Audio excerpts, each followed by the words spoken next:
let's get into the next team on our list. Mm-hmm.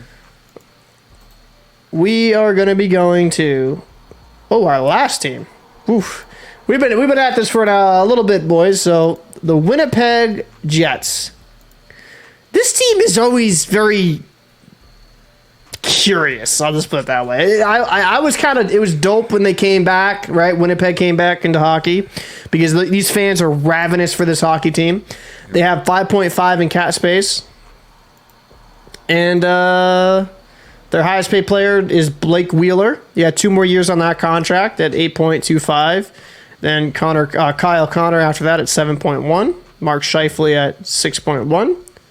Then on the defensive side of things, you got Joshua Morrissey at 6.25. Nate Schmidt at 5.9. And then Neil, how do you say that? Point? Oh, Pionk. That's Neil Pionk. That's right, because he played for the Rangers, right? Yeah, he started his career with the Rangers. He actually, I remember being in the Garden when he had one of his best moments, which is a end-to-end goal on the Montreal Canadiens. He literally just went through the entire team, came in and just buried it on Price, I think it was. It was just one of those magical moments. You know what I mean? So I'm happy I was there, at the Garden watching it from ice level. It was just an amazing situation.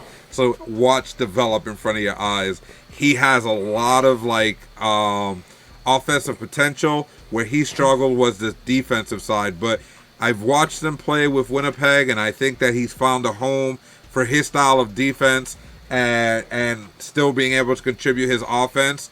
So I'm very happy for him.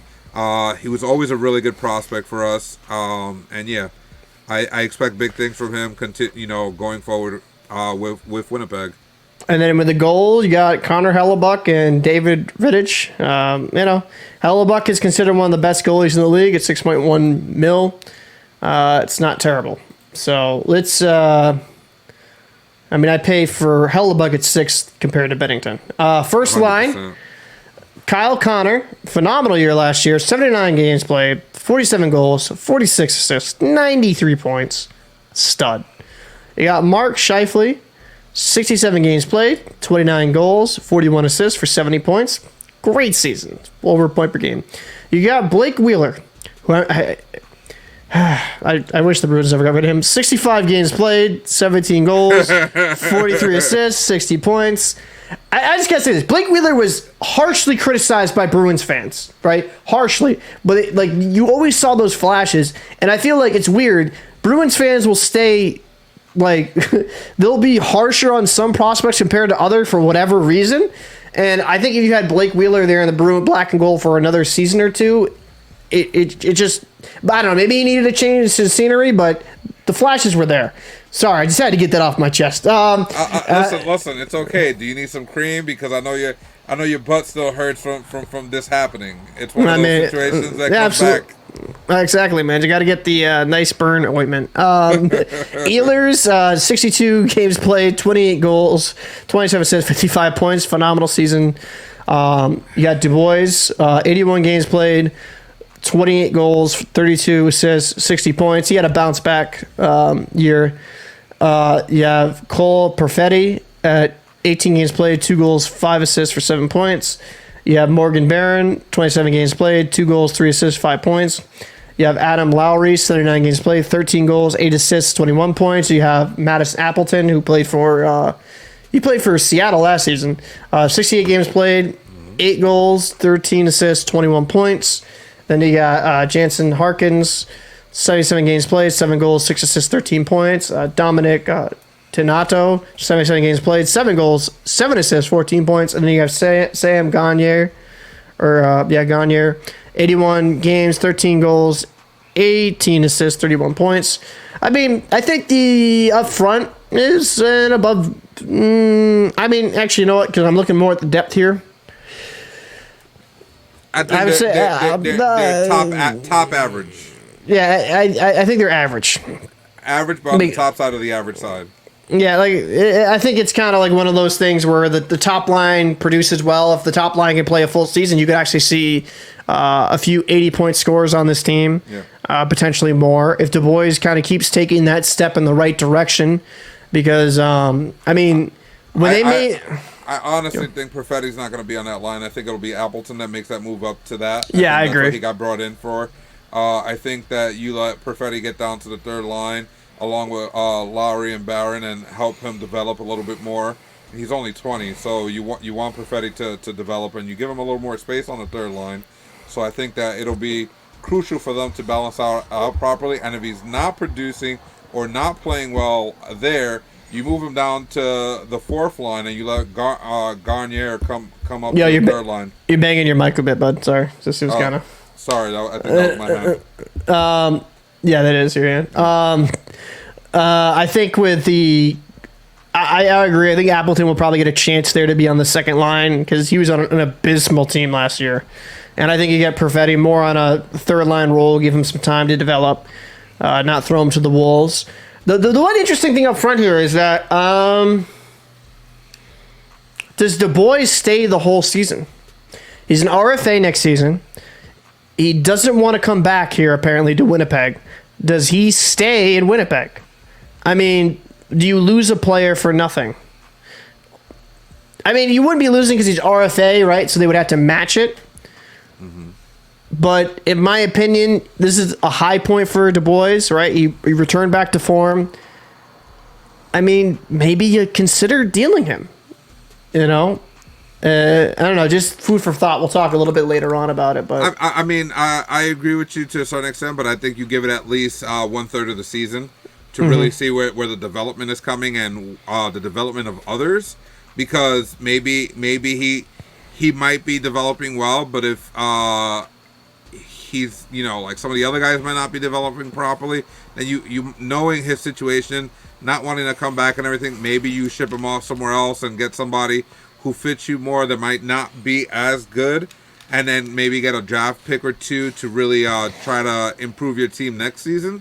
But and not saying at any means that the season's already over for them, but I say you really gotta evaluate this team 1/3 of the season in to really decide what direction you want to take with players like Dubois, where he doesn't want to come back, and it is his last season. Wearing the Winnipeg colors, and if he still feels that way 1/3 of the season in, then you start shopping him around, see what you can get in return, and probably take the highest bidder. I mean, yeah, I agree. You play him this season, see how it goes, and then kind of evaluate from there. Now let's go into their defense. Got Joshua Morrissey, 79 games played, 12 goals, 25 assists, 37 points. With Dylan DeMello, 76 games played, 1 goal, 12 assists, 13 points. You have Dylan Sandberg, 15 games played, 0 goals, 5 assists, 5 points.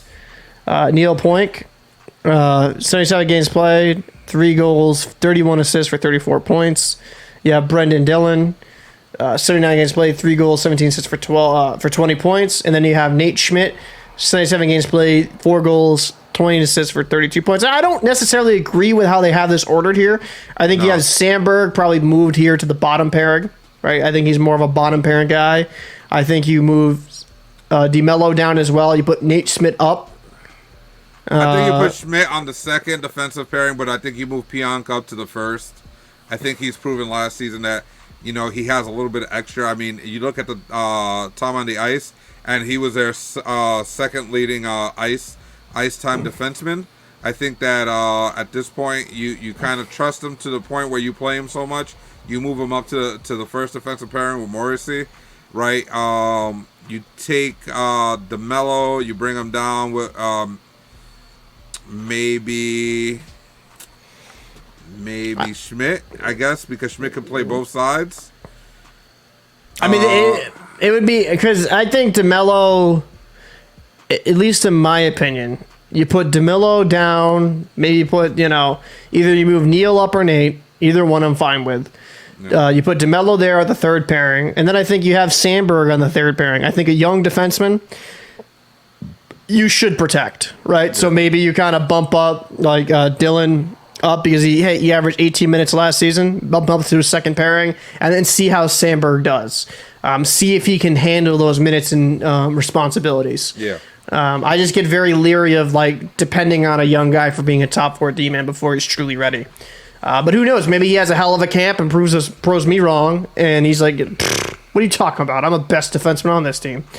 So, but I'll say their defense. I say their defense is average, in my opinion. Yeah, average. There's nothing wild here, but just solid, good defenders. I mean, the upside here is the plus minuses are pretty solid.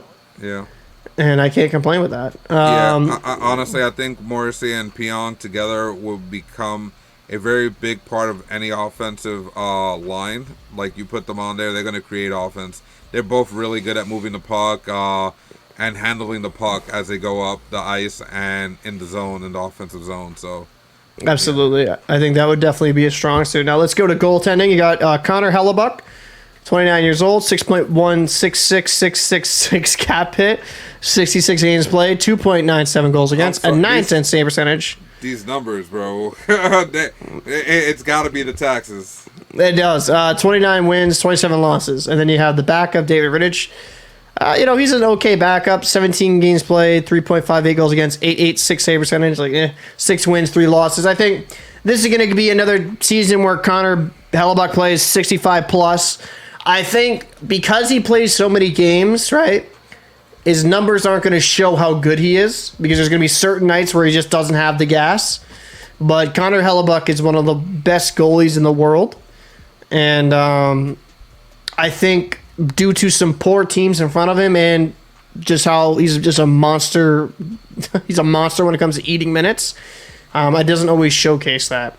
I mean, what are your thoughts about this goaltending pair? I think David, I don't know if that's a great backup, but what are your thoughts? I mean, obviously everything is going to be on Hellebuck's shoulders. I think he's definitely playing 65 plus if they don't have something that's more stable.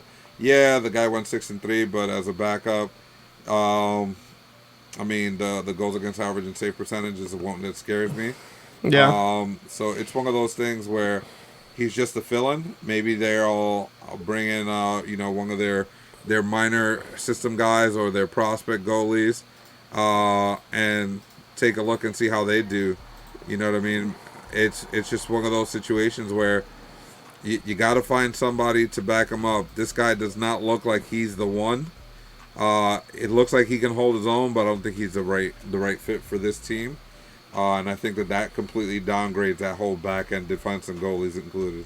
I mean, if you're going to go with guys in the minors and system, I think Burden would be the one to challenge him because I'm going to show the stats right here. I mean, the other guy had a sub 900 in the A. Burden came over from the KHL the season before.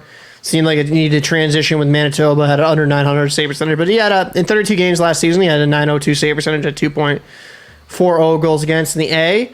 I mean, is that breaking the world on, burning the world on fire? No, but it's potential there. I think these other guys are just too young and green. Yeah. I mean, maybe Neaton. Could be Jared as well. It's just there's not much there. I mean, he did terrible in some of his limited. Yeah, he did terrible. And then Jared Moe. I mean, he had a good year last year with Wisconsin, but it's are you gonna rely on a guy just out of college? No. So. I mean, I don't know if that would make a lot of sense personally. So I think a guy like that, you got to kind of go and give it some time. Yeah, I mean, if we're gonna look at what place in the division they sit, I think they don't move up. I think they stay in 6th place. They're lucky if maybe they slip into a wild card position at the 5th spot, but they're really gonna have to get things together. If they don't get it together, they're just wasting another season, and they're going to have to look at, some other options going into the off season. I don't see them going anywhere from 6. I I think the bottom three are kind of solidified, unfortunately. Yeah, I'd have to agree. Arizona's going to be last. Chicago's going to be 7th. Winnipeg is going to be 6th. And then after that, between 3 and 5, it's a little bit of a tussle. I think Dallas stays in the middle there. I think St. Louis takes Nashville's spot at 5th, and Nashville moves up to 3rd. And then between the top two, I think, I honestly think Minnesota can do something and pull it out and come in first. But, you know, with Colorado now having the championship pedigree, right? How you call it? I think that even if they come in second, they still have a good chance of repeating, considering that a lot of teams are still in their rebuild stages. A lot of teams on this side of the conferences, right, in the Western Conference, are either in rebuild or just finding their way. They're still the more whole team compared to everybody else. But yeah, I just think that's kind of how it's going to shoot. So give me your 1 through 8 again, just so we're clear for the viewers. Who would go 1 through 8? All right, Colorado and Minnesota between 1 and 2, both of those. But I think Minnesota edges it out a little bit. I think Minnesota finds another gear, and they come in first. Colorado second.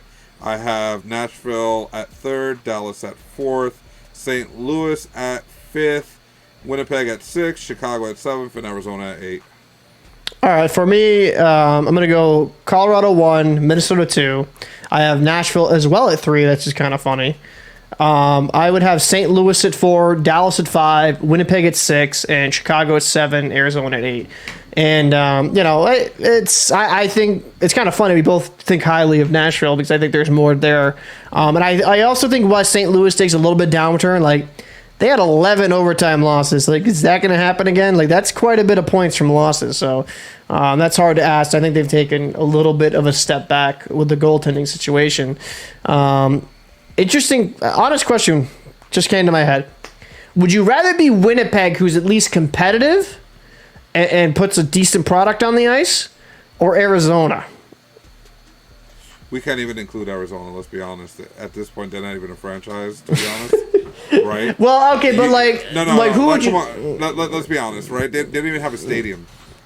All right, yeah, I mean, okay, all right. So Chicago or Winnipeg, right? That's so Arizona gets devoted to the fucking NCAA, right? So this is where you wish it was like English tier soccer, where you had the Premier League and then you had that second tier league, the championship, right? Because Arizona would definitely be in the championship.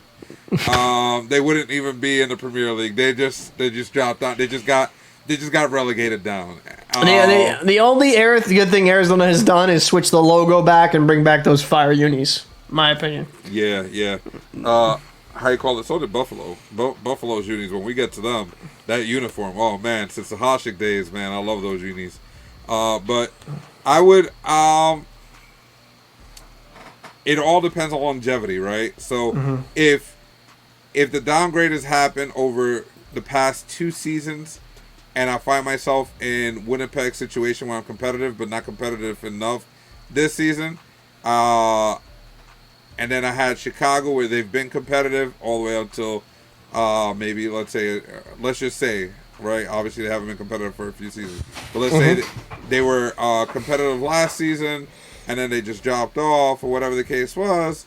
I'd rather be a team that knows it's time to rebuild instead of a team that's faking that they're competitive enough to get into the playoffs. I mean, I definitely would have to agree. I think just kind of starting anew, making sure you draft correctly too, because that's another thing is that's why teams like the Oilers, right, for so long were so bad because they kept like, oh, we have a high pick, but they never picked right, really. Right. They never built teams around them. So, but even the Rangers, you look at the Rangers, same scenario, right? They had a couple of seasons where they reached the pinnacle. They got to the Stanley Cup Finals against the Kings. Right, then the next season they got bumped off in the Eastern Conference Finals. Then the next season they got bumped off after the first round, and then they didn't make the playoffs again. And at that point, that's when they were like, you know what, fans? We understand our situation. We know it's time for a change. And we're sorry you're going to lose some of the players you love, but it's time to start looking towards the future and drafting properly. And they changed the whole system up. They got rid of people like Zuccarello. They got rid of, people like Pionk. guys that were heart and soul players or exciting players, and they rebuilt from the bottom up. And here we are, where the Rangers are now one of the contenders to get up there. So, I mean, it's definitely kind of shows that if you draft and develop correctly, your team can get back in contention in relatively quick manner. yeah. So, I'm Captain Paul. Down below is my frozen compadre Fajardo. We can hear his audio, so it's fine. Wait, why am I frozen? I don't know, because you're too good to be looking. You're too good looking to be on camera. Apparently, God. it overwhelmed. That. Yeah. So, like I said, we're in the locker room. If you could like, comment, and subscribe, we would greatly appreciate this. We hope you enjoyed this longer show. We're gonna be breaking this down into segments as well. We love doing this. Love hockey. It's a big, big passion of both of ours. But this is a sports channel. We're going to be bringing you soccer or football, and then American football or NFL coverage as well. Make sure to stay tuned for that. So if you like anything sports, we at the locker room will be most likely covering it. So again, I'm Captain Paul. That's Fajardo, and we'll see you in the next episode. Peace.